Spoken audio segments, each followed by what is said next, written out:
At the start of 1992, everything was looking up for Joe Gersten. He was a powerful Dade County Commissioner with experience as a state legislator and was preparing a run for county mayor. But by the end of 1993, Gersten would be a fugitive, eventually surfacing more than 9,000 miles from Miami. How did it all go wrong for Joe Gersten? We'll explore all the seedy details in this episode of South Florida Scandals and Controversies.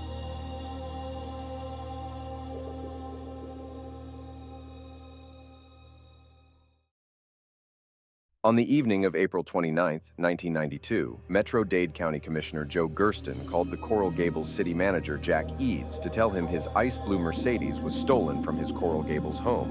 Eads, in turn, called the Coral Gables Police Department at 10:11 p.m.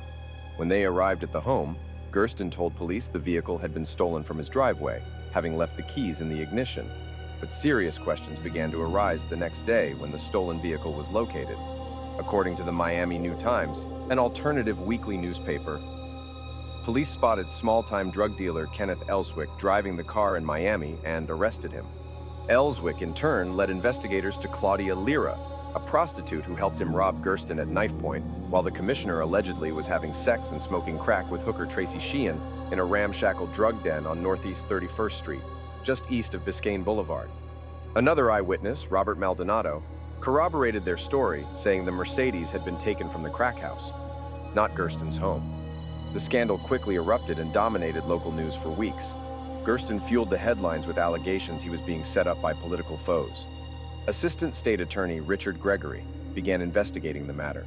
Years later, testifying before a congressional committee, Gregory would claim that in the car, the police officers found not only 2 prostitutes and a pimp, but also Mr. Gersten's personal belongings, his briefcase, which contained in it important legal papers as well as the photos of a naked man. They also found his gun, which Mr. Gersten carried with him. They also found a number of other personal belongings. The prostitute indicated that they had taken Mr. Gersten's wallet and his credit cards. The prostitutes had told police they had taken Mr. Gersten's gold chain off his neck, and they said they had taken brand new clothes that Mr. Gersten had just bought.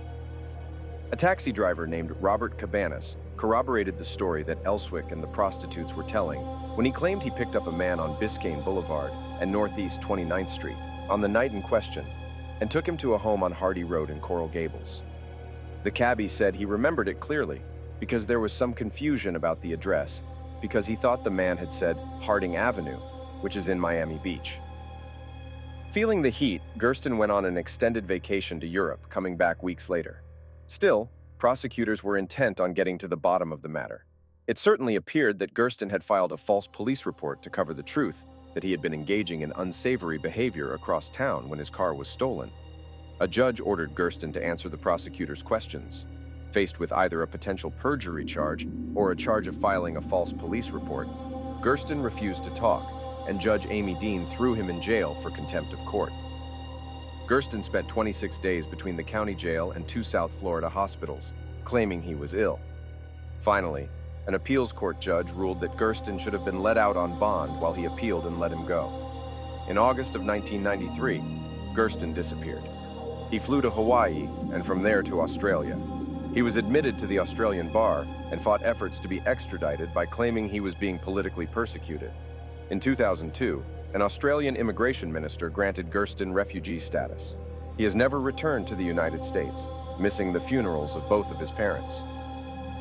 The infamous crack house at 471 Northeast 31st Street eventually and ironically became a drug rehab center and was later leveled to make way for commercial real estate in this rapidly gentrifying neighborhood. Curiously, Gersten's Wikipedia page makes no mention of his time as a Metro Dade commissioner, much less his cocaine and prostitution scandal. But now you know about it. Just one of many South Florida scandals and controversies.